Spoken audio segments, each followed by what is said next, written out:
নমস্কার, শিলাস কিচেনে সবাইকে স্বাগত। আজ আপনাদের সামনে দারুণ স্বাদের একটা রেসিপি নিয়ে এসেছি।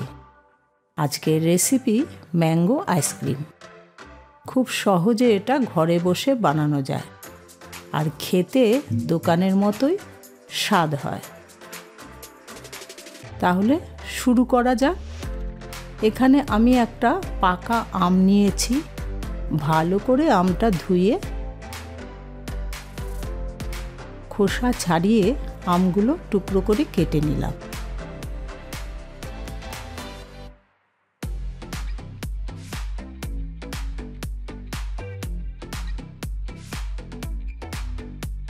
এবার একটা ব্লেন্ডার জারে ভালো করে ব্লেন্ড করে নিয়েছি।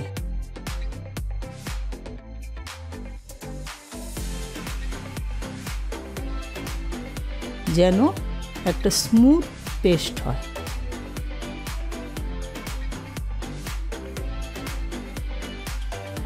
এবার একটা প্যান বসিয়ে তাতে আমের পাল্পটা ঢেলে দিতে হবে আর গ্যাসের ফ্লেমটা লো টু মিডিয়ামে রাখতে হবে। গ্যাসের ফ্লেম কোনো মতেই যেন হাই না হয়।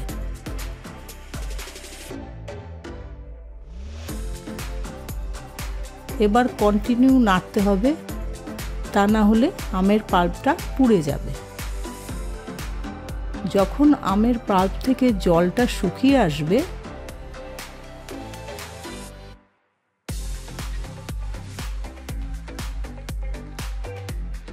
তখন 3 টিস্পুন চিনি অ্যাড করে দিয়ে আবারও ভালো করে নাড়তে হবে যতক্ষণ পর্যন্ত চিনি গলে আমের সাথে মিশে যায়, ততক্ষণ পর্যন্ত নাড়তে হবে। এবার আম আর চিনির মিশ্রণটা নামিয়ে সাইডে রেখে দিতে হবে। আবার গ্যাসে একটা প্যান বসিয়ে 500 ml দুধ ঢেলে দিতে হবে আর গ্যাসের ফ্লেমটা এখনও লো টু মিডিয়ামে রাখতে হবে। এই আইসক্রিম বানানোর সময় গ্যাস কোনোরকমভাবে হাই হিট করা যাবে না, তাতে পুড়ে যাবে আর খেতেও খুব একটা ভালো লাগবে না।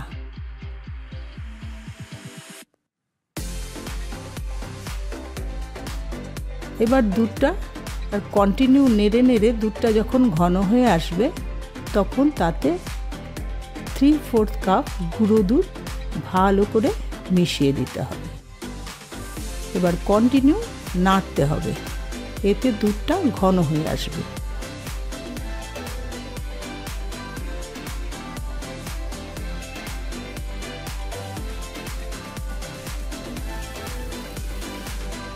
লিকুইড দুধের সাথে গুঁড়ো দুধ মিশে গেলে এবার 1/2 কাপ কনডেন্স মিল্ক দিয়ে আবারও ভালো করে মিশিয়ে নেব। এখানে কনডেন্স মিল্ক আর গুঁড়ো দুধের জন্য মিশ্রণটা একটা ক্রিমি ভাব হয় আর মিষ্টিও হয়, তাতে আর আমাকে চিনি অ্যাড করতে হয় না।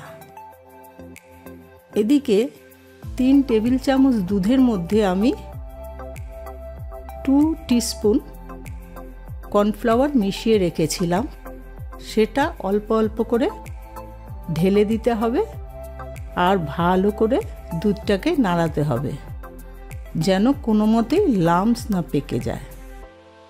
তারপর আগের থেকে করে রাখা আমের পাল্পটা মিশিয়ে 2 মিনিট নাড়াচাড়া করে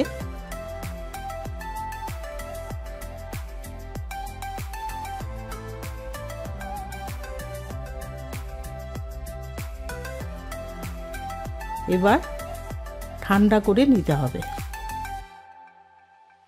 ঠান্ডা করে সেটাকে একটা পাত্রের ঢাকা দিয়ে নর্মাল ফ্রিজে 5 থেকে 6 ঘন্টা রেখে দিতে হবে। এবার 5 থেকে 6 ঘন্টা পর ফ্রেশ ক্রিম 3/4 কাপ একটা বোলে নিয়ে ইলেকট্রিক বিটারের সাহায্যে বিট করে নিতে হবে 3 মিনিটের মতো।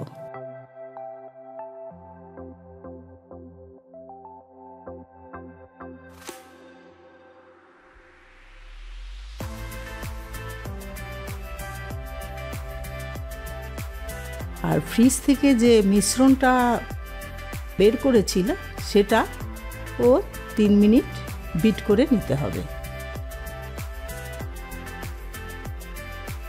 এবার দুটো মিশ্রণ একসাথে মিশিয়ে আবারও 3 মিনিটের মতো বিট করে নিয়ে